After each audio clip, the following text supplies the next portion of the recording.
Hey, what's up, everybody? BDO44 coming into another video. All right, time to zero in on a very specific performance because this is our young fella.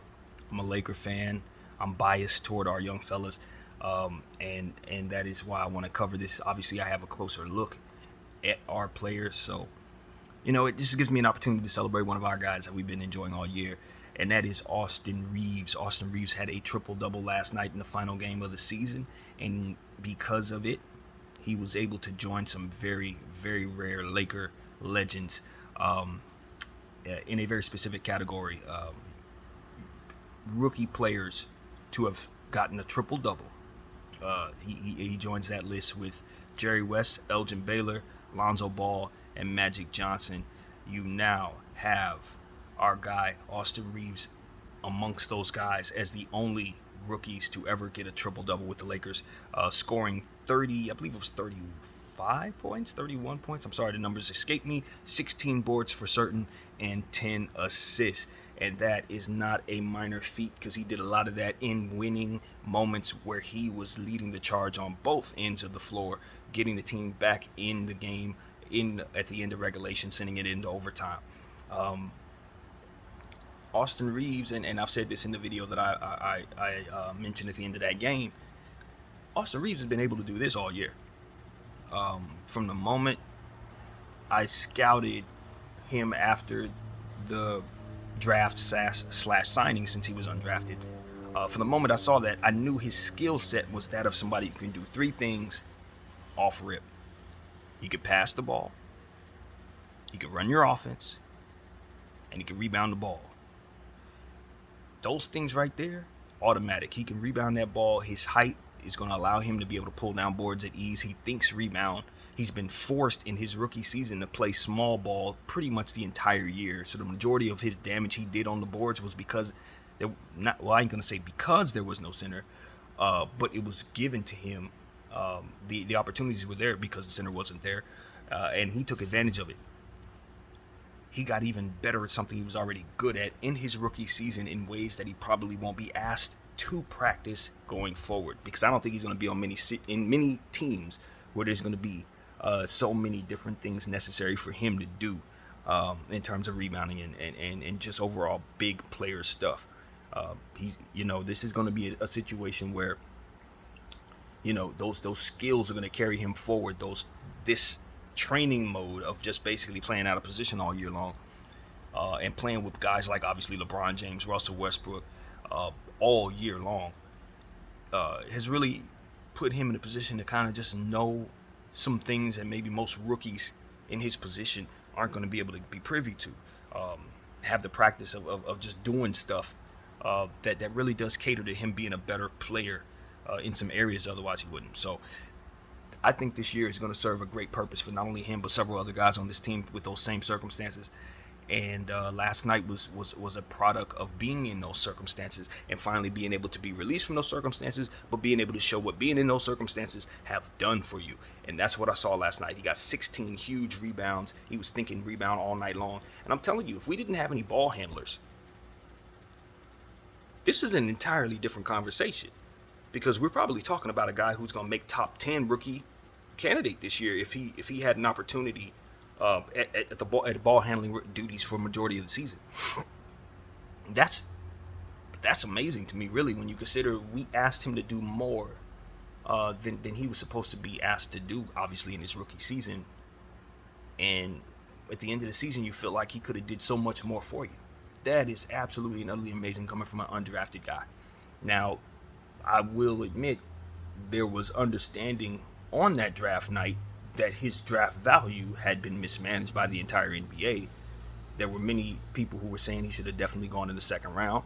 I heard one or two people say he should have went in the back of the first round. At this point, I think most of them would have said he should have went in the first round, and I don't know if he would have went in the back of it either, when you consider what type of performance he put on and you consider how well he's played all year long in the face of some very, very bad circumstances.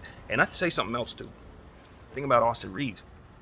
He seems fantastic in situations where you need him to be better, in terms of you're down by, say, 8. He showed us this last night. You're down by 8 with like 7 minutes to go. You have him on the floor, and you leave him out there to kind of be responsible for a lot of what happens. He's going to lead you back into the game. We saw it more than once this season, and I remember saying it specifically, which is why I'm so proud, that if he continues to fight at the end of these games, showing that he has a Mamba mentality, if he continues to fight, showing us that he has to fight to win, eventually he's going to win us a game. I said it more than once, because there were games this season where I felt like he was showing us what he showed us last night in the clutch, but we didn't win those games because we didn't shuffle the lineup right, or because we just weren't able to overcome, or what have you. But he would be leading the charge. Laker fans who watch this team every night, we know he was capable of this. Not just as it pertains to the stats, but as it pertains to him performing well as the pressure closes. He's one of those guys, which is why I think if he can put up these type of numbers, he can stay relatively healthy for his entire career. He's going to be able to do very special things, because you can clearly see the numbers are going to be represented in his play. Just give him his minutes, give him his numbers, he's going to do it. The thing he needs to work on, obviously, is three-point shooting. He did not shoot the three ball well in his rookie season, but he did hit some clutch ones. He hit the one you needed him to hit last night in the game to send us into overtime, and this clutch steal and the pushing of the ball by himself and getting the layup. He did that. He hit the three then. He hit the big three in that game before he got down. He got hit with the COVID protocol, which is something that needs to be pointed out about his rookie season. He was hit with COVID protocol in the midst of right after his best game in the regular season, and was removed for a couple weeks or a week or so. Came back and wasn't in the same mode. Didn't have the same mojo. Had to come back and kind of recapture it, and did. So the perseverance is there, the hard work is there, the patience is there, the poise is there. There were situations where you saw him lifting guys up, trying his, doing his part in providing leadership despite being a rookie. You saw situations where vets were leaning on him. You saw situations where LeBron James was communicating with him and letting him know from a cerebral standpoint that he sees him as a real basketball mind. This is a very, very talented player, and if he doesn't get derailed by injuries, I don't see a ceiling for Austin Reaves. His handle as a rookie is already good enough. You know, there's a viral thing going around about it's like a little, not a blooper reel, but sounded like a little funny video of LeBron James trying to do his handle moves in practice, so it would feel handy, and then shooting the ball off the side of the backboard, and the caption said, "Everybody knows LeBron James ain't never had no handle." Well, LeBron James also don't be getting ripped all the time either. You don't have to be Kyrie Irving to get from point A to point B. You don't have to be a dance artist. All you got to be able to do is to have control of the ball and being able to read what it is your business is versus what your defender's business is, and know how to give up the ball when it's necessary. You don't have to be a dribbling maniac.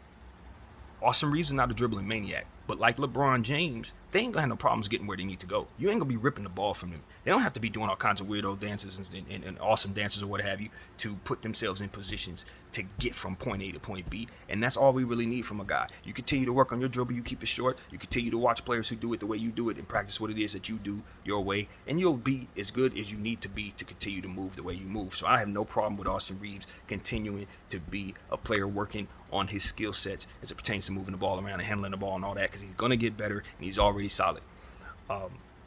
Considering that he's aggressive, considering that he throws his body around, he has no problem absorbing contact. He's stronger than he looks. He could take a hit. You know, he draws fouls about as well as anybody I've ever seen, rookie or not. He's just brilliant in that way. I don't think I'm looking at a guy who's just a role player, honestly. And that's basically what I'm here to tell you. I don't think last night's numbers are an anomaly. I don't think he can't repeat that. I don't think if these playoffs wouldn't be going forward, he wouldn't create a name for himself in these playoffs. The more we lean on him, the better he'll be. And I think the more you lean on him and his killer instinct, the more you'll win. Because I'll tell you something else. That killer instinct he has, you didn't find that all over the roster with the superstars or the guys who weren't superstars. He has a killer instinct that isn't found on this roster very much. And that's something that I noticed very early. That fold mentality where you're down by 20 with like a whole quarter to go, and now guys are pulling guys out of the game, and now guys are starting to slump their shoulders. Now guys are kind of slack on defense. Austin turns it up in those situations. He honestly doesn't believe he can't win in those situations. He has no problem giving his all when the score is lopsided, because he knows possession to possession to possession, as long as there's time left on the clock, he and his teammates can impose their will to get back in the game. And if you get it close, anything can happen. I did not see that type of fight from our coaching staff. I did not see that type of fight from everywhere on the roster. But when Austin was on the floor in them clutch minutes, regardless of the score, he made the game better. Regardless of who he was on the floor with, he made the game better. Even when he wasn't scoring, made the game better. Even when it wasn't necessarily hitting his three-point shot and he was kind of hurting the team in that way, made the game better. Even when he was putting himself in positions to not necessarily be guarding players that he could guard, he still found a way to draw charges. He still found ways to not foul in certain situations. He still found ways to keep himself in positions to attack on the offensive end, to keep those defenders thinking about something on the other end as well. This is a basketball mind. And from what I understand, his parents are extremely close to the game as well. I think his dad was a coach, his mom was a big time player. This guy learned how to play the game, and he has some natural abilities to couple that. I think this is going to be a star, y'all. I really do. I think this is going to be a star. I compare him to Josh Giddey, even though I always say Josh Giddey has a certain level of swagger to his game that's just a touch by God. You know, you can't teach that aspect of his specialty, but in terms of the strengths and the weaknesses that they both have, they're basically doppelgangers. And I do believe that Austin Reaves is going to put up some phenomenal numbers if he gets great opportunities and is in lineups that complement him very well. Let him be a ball handler. And that's the thing I'm learning about our youngsters. We're going to have to be honest about this, because even though we like all of these guys, the one thing that we know about the Lakers young players is that they show out when they have the ball in their hands. They all can't have the ball in their hands, so something has to give, and we have to consider that as we continue to build going forward with the THTs, Austin Reaves, Malik Monk. I think those guys are better when they have control of the basketball. Malik, now more so, he can catch it and shoot, so his skill is going to allow him to be both on and off equally. But THT, much better with the ball in his hands. Went for 40 with it. Can do a triple-double. He can do a triple-double too, no problem. Austin Reaves, obviously, you want him controlling the ball. I look at him as like a Lonzo Ball-ish type of guy in some ways. Can play. He's a part of the functioning of the game itself. He could control the game by doing the things that help the helpers. Do you understand what I'm saying?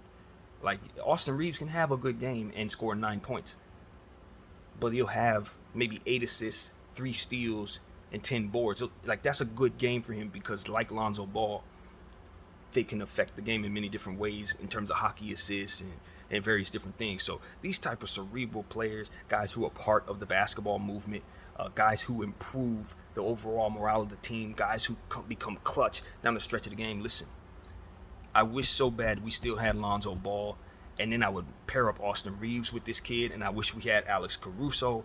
Those 3 players, if we could put them back together some magical way, I think you would be able to dominate a lot of teams.